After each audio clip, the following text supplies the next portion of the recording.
আজকে আমি এই স্বাদের লাউটা কেটে রান্না করে খাবো। আর এটা হচ্ছে আমার আম্মু বাড়ি থেকে পাঠাইছে, সাথে এই ট্যাংরা মাছগুলোও পাঠাইছে।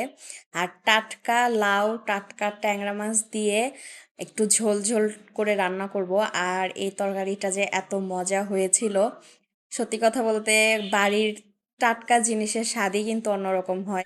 এই ফ্রেশ ফ্রেশ সবজি খেতে আমার যে কি যে ভালো লাগে তা বলে বোঝানোর মতো না। আমি মনে করি যে শুধু আমার একা না, এই ফ্রেশ শাক সবজি, ফ্রেশ মাছ খেতে সবারই অনেক বেশি ভালো লাগে।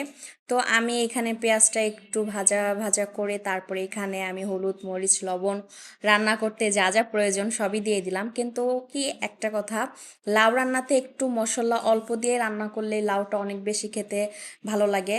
আর এই লাউটা একদম কচি ছিল। আর তারপরে আমি এইভাবে যখন কেটে একটু ধুয়ে সুন্দর করে রান্না করছিলাম, আর এত সুন্দর একটা ঘ্রাণ বের হয়েছিল মশলার, আর তার মধ্যে লাউয়ের থেকে এত পরিমাণ পানি বের হয়েছে।